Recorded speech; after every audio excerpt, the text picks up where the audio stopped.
હોસ્પિટલની બેદરકારી. હિમાલયા હોસ્પિટલે દર્દીને કેન્સરની સારવાર કરી. એસએસજી હોસ્પિટલમાં ગયા તો ટીબી નીકળ્યો.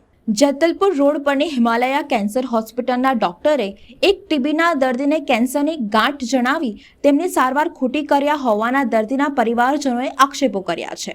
ગત વર્ષે દર્દીને તબિયત ખરાબ થતાં હોસ્પિટલમાં દાખલ કરવામાં આવ્યા હતા, જ્યાં દર્દીને કેન્સર જણાવી સારવાર કરી હતી, જેમાં દર્દીના પરિવારજનો આયુષ્માન કાર્ડ થકી દર્દીની સારવાર કરવાનું જણાવતા શરૂઆતમાં 1 લાખ રૂપિયા જમા કરાવી સારવાર શરૂ કરાઈ હતી. જ્યાં સુધી આયુષ્માન કાર્ડમાં લિમિટ હતી ત્યાં સુધી સારવાર કરી હોવાનો પણ પરિવારે આક્ષેપો કર્યા છે. પરંતુ ત્યારબાદ હોસ્પિટલના સત્તાધીશોએ દર્દીને ઘરે લઈ જવાનું કહ્યું હતું. તેઓનું કેન્સરનો અંતિમ સ્ટેજ હોવાના કારણે કોઈ પણ પ્રકારની સારવારથી તેમનો જીવ બચી શકે તેમ નથી કહેતા પરિવારજનો દર્દીને એસએસજી હોસ્પિટલ લઈ ગયા હતા. ત્યાં સીટી સ્કેન કરતા જાણ થઈ હતી કે દર્દીને ટીબી છે, પરંતુ હિમાલયા હોસ્પિટલની બેદરકારીને કારણે દર્દીને જીવ ગુમાવવાનો વારો આવ્યો છે. હોસ્પિટલના કહેવાથી કીમોથેરાપી લેવડાવી પછી હોસ્પિટલે અંતિમ તબક્કાના કેન્સર હોવાના કારણે તેઓને ઘરે લઈ જવા કહ્યું હતું. બાદમાં દર્દીને ફરી તકલીફ થતાં દાખલ થવા જણાવ્યું હતું. તેમણે એસએસજી હોસ્પિટલમાં દાખલ કરતા ટીબી હોવાનું ખુલતા દર્દીના સગાએ કલેક્ટર કચેરી ખાતે હિમાલયા હોસ્પિટલના સત્તાધીશો વિરુદ્ધ કાર્યવાહી કરવા માંગણી કરી હતી. આગામી દિવસોમાં તેઓને ન્યાય નહીં મળે તો ધરણા પર બેસે તેવી પણ ચીમકી કલેક્ટર કચેરી ખાતે ઉચ્ચારી છે. આ આક્ષેપો મુદ્દે હોસ્પિટલના સત્તાધીશોનો સંપર્ક કરવામાં આવ્યો, પરંતુ સંપર્ક ન થઈ શક્યો. અમે તાંદરિયા ગામ નુરાની પાર્ક કિસ્મત ચોકડીના પાસે રહીએ છીએ અને અમારા મિસ્ટર ને ગાંઠ હતી તો હિમાલયા કેન્સર હોસ્પિટલમાં અમે ગયા હતા ટ્રીટમેન્ટ માટે.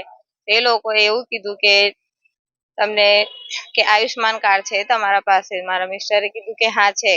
એ લોકોએ ટ્રીટમેન્ટ ચાલુ કરી કે રિપોર્ટ કરવી પડશે અને એ લોકોએ એફિડન્સીની રિપોર્ટ કરી અને એવું કીધું કે તમને 2 કીમો આપશો એમાં તમને 50% બીમારીમાં આરામ થઈ જશે. પછી એ લોકોએ કીમો આપવાના એમને ચાલુ કર્યા. બાયોપ્સીની રિપોર્ટ કર્યા વગર એ લોકોએ કહી દીધું કે તમને કેન્સરની જ ગાંઠ છે. બાયોપ્સી કરી નથી એમને અને એમને ગાંઠ હતી ટીબીની. પછી જ્યારે એમની તબિયત વધારે ખરાબ થતી ગઈ તો એમણે ત્યાં ડૉક્ટરને કીધું કે તમે કીમો આપો છો તો પણ મને આરામ થતું નથી, બીમારી મને એવું લાગે છે કે મને વધી ગઈ છે.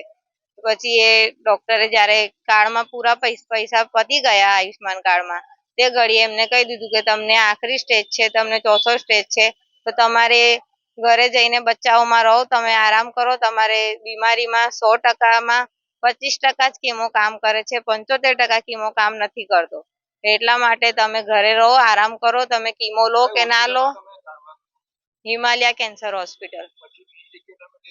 પછી એ લોકોએ જ્યારે ના પાડી દીધી તો મારા મિસ્ટર ઘરે આવી ગયા. પછી 2-4 દિવસ પછી એમની તબિયત વધારે બગડી તો અમે લોકો એસએસજી હોસ્પિટલમાં ગયા. એસએસજી હોસ્પિટલ વાળાએ બધા નવા નામથી રિપોર્ટો કર્યા.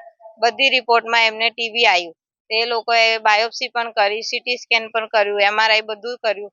એમાં બધામાં એમને ટીબી આવી. તે એમણે એવું કીધું કે તમને ટીબીની ગાંઠ છે. એ લોકોએ 5-6 દિવસ એમને એડમિટ પણ કર્યા અને બધા રિપોર્ટોના થયા પછી એમણે ટીબીની દવાઈ એમને ચાલુ કરી અને એમણે એવું કીધું કે તમે હવે આ ટીબીની દવા લેતા રહેજો તો તમને ટીબી વધારે થઈ ગયું છે, એટલા માટે તમને સારું થતા થોડો ટાઈમ વધારે લાગશે, એટલે તમને 8 મહિના સુધી તમને દવા લેવી પડશે.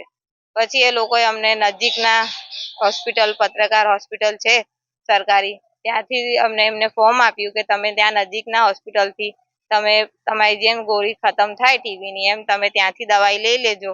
પણ અમે 2 વાર ત્યાંથી ખાલી દવા લાયા અને પછી એમ તો ઓફ થઈ ગયા. એમની તબિયત વધારે ખરાબ થઈ ગઈ. નહીં થયું એમને.